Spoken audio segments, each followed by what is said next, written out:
of this misconduct, as we've discovered, because your article actually specifically mentions those misconducts, including a Kumul Petroleum employee, as you mentioned, directing a contract to a company owned by Wapu Sonk, who is in fact, as we've mentioned, the CEO of Kumul Petroleum, and awarding another contract to a senior member of staff at Kumul Petroleum, and then using a rental property in Brisbane that is owned by an individual who has recently received contracts from Kumul Petroleum. So coupled with broader concerns about governance, can you break down these different layers of alleged corruption and how they connect? Again, what it seems like has been happening is that there are corporate structures in Australia, companies set up by Wapu Sonk that have been set up to allow him to make money on the side. To put it in crude terms, it looks like there's alleged kickbacks that are occurring, and these companies are the recipient of those alleged kickbacks. That may be one of the scenarios. What the paperwork shows is that the power that Wapu Sonk has as the boss of Kumul is being potentially used to feed contracts to these companies in Australia that he secretly owns. But the use of the multi-million-dollar property in Brisbane, why is Wapu Sonk, how can he think it's appropriate that he reside in a property owned by an Australian businessman who's seeking to win contracts from Kumul Petroleum in PNG, and which has already won contracts from Kumul Petroleum in PNG? That's a clear conflict of interest. It's a private commercial relationship that raises questions of corruption. Now, I'm not saying corruption has definitely occurred in respect of this property, but it may have. And we need to know why, or what are the circumstances through which Wapu Sonk got use of this house? Is he paying for it? Is it a gift? If he's not paying for it, why not? If he is paying for it, is he paying market rates? I mean, these are questions, again, we've asked Wapu Sonk. He did not answer them. Now, if he was paying market rates, market rent, he'd tell us. So one would imagine he would. The businessman who is hiring or owns this house through another corporate structure, I put questions to him about his relationship with Kumul. He refused to answer those questions as well. Why? Why are these men so secretive? Now, this is not just a PNG problem. There's an Australian businessman here who may, or certainly has questions to answer as to why he's giving a property he controls to the head of a state-owned enterprise in Papua New Guinea, at the same time he's seeking to win contracts from that same state-owned enterprise. I mean, that's a clear conflict of interest, and it raises, it's very corruption prone. There's a real risk of corruption when such commercial relationships develop. And again, we need the Australian end of this to answer questions, and that's not yet happened. And I hope through programs like this, there will be more pressure on these players to face the music and tell the people of PNG what's going on. Absolutely. This investigation has certainly sparked public interest and concern.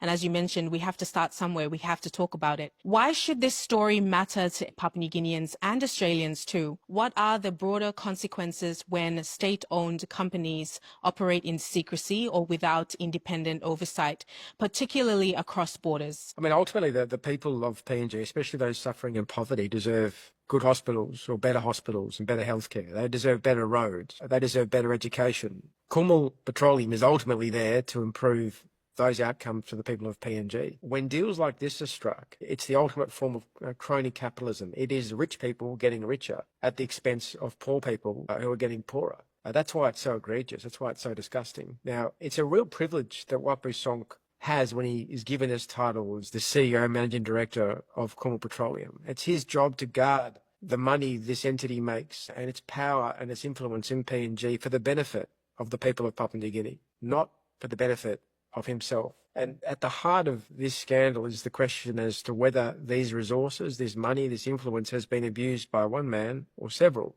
to benefit themselves at the expense of the people of Papua New Guinea. And now I think early days, sure, but the failure of Wapu Sonk to answer some of these questions and the paperwork that we've uncovered, which shows at the very least potential corrupt infrastructure being set up around these companies that could allow Wapu Sonk to profit secretly and improperly. I mean, this all paints a pretty ugly picture. Why does this matter to the people of Australia? We need a healthy, vibrant, democratic Papua New Guinea because it is in the interest of all liberal democracies in the region to be strong, safe, vibrant and prospering. I mean, Australia talks a very big game when it comes to these issues. It needs to put its money where its mouth is, and where there is corruption and where Australians are a party to alleged corruption, suspected corruption, we too must act on our end.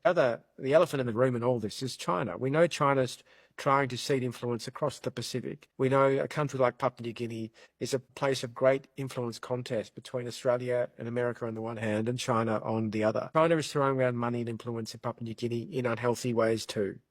Papua New Guinean officials are taking that money and allowing themselves to be influenced in improper ways, I've got no doubt. Australia is seeking to push back at that through its own means. Now, we say in Australia we play healthily, we play in a corruption-free way. The PNG NRL rugby league deal is a great example of this. Tens of millions of dollars of Australian taxpayer money to allow the PNG rugby league to enter the Australian competition. It's a diplomatic, strategic and security coup for Australia and PNG to deepen our relationships and to push China away. That's no doubt that's what's going on. But Australia, in doing so, must make sure it's not playing the same games Australia's accusing China of playing, which is engaging in deals where they know, we know that PNG officials may improperly profit, where we know there'll be the risk of corruption, where we know there'll be the risk of an abuse of power, because ultimately that poisons PNG. It poisons PNG's liberal democracy. It poisons PNG's ability to grow as a country, to stand up against corruption, be it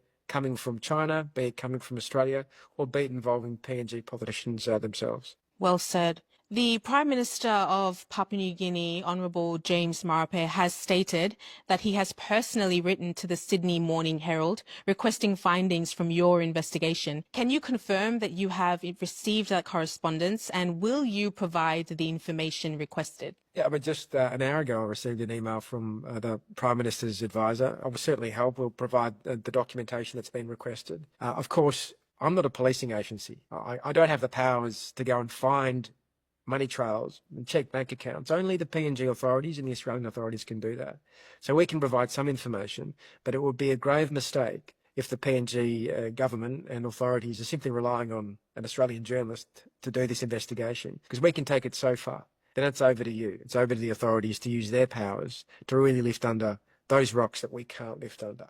But certainly we'll be providing that information that's being requested and more, and supporting any investigation that's occurring. Finally, Nick, I'd like to close by bringing this back to the people, especially for Papua New Guinea, as we mentioned, and Australia. As Papua New Guinea approaches its 50th year of independence, the toll of corruption is undeniable. It has stalled development, weakened institutions, and undermined public trust. What message or words of encouragement would you share with Papua New Guineans who see corruption, but they feel powerless to speak out? I would say stay angry, stay passionate, keep fighting for justice. And it's just vital that we have strong medias in both Australia and Papua New Guinea, strong journalism that is exposing this stuff. That people are continually putting pressure on the powerful to do the right thing. I think a wonderful thing about this story is it blows up on Facebook and other social media channels, and the people of Papua New Guinea, you can tell lots of people are angry, are disgusted, are demanding answers, and I'd encourage them to keep doing so.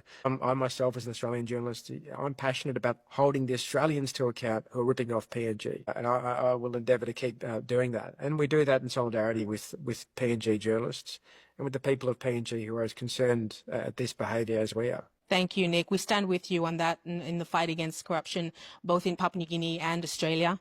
Thank you so much for your time, for your courage, and for being the example that you've set, not only in Australia, but across the world. We're truly privileged because your work reminds us of the power of truth and the importance of standing up for what is right, no matter the cost. We thank you so much for your time and for joining us today. Good to be with you. Thanks.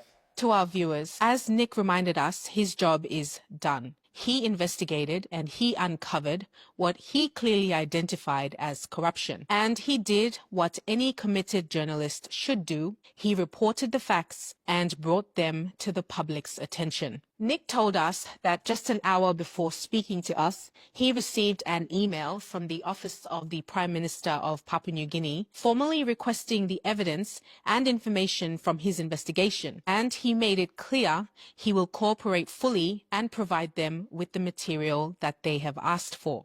But Nick also made something else very clear. He is not the police. He does not have the power to subpoena individuals. He cannot access private bank accounts linked to the companies in question, PNG Developments Proprietary Limited or otherwise. He does not have the legal or investigative authority to go further. but the Papua New Guinean government does, and the Australian government does too. And that's why now the responsibility shifts. It shifts over to us. And when I say us, I mean all of us, the collective Papua New Guineans who love our country, the Papua New Guineans who don't want to see what God has blessed us with, our land, our resources, our potential, plundered for the benefit of a few. But it should be used for the good of all. The Papua New Guineans who want new schools for our children, the Papua New Guineans who want functioning hospitals for our families, the Papua New Guineans who want a better life,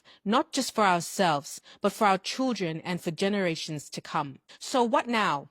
It is our job to demand answers, to demand action, to demand accountability. We need to hear clearly from our leaders. Will ICAC investigate this? What will the Prime Minister's office do with the information they have requested? And just as importantly, we need to hear from the board of Kumul Petroleum. What actions will they take to investigate this matter internally? What decisions will be made to restore transparency and public trust? We need this investigated by the right authorities in the right way, with independence, transparency, and public oversight. Because we cannot allow this to become just another story that fades into silence. That's what some politicians are counting on, that we will forget. That the struggles of our daily life will distract us from why we're struggling in the first place. But we must not forget. We must remain focused. We must stay informed, and we must act. So I invite you to join me. Join Coffee with Lewa.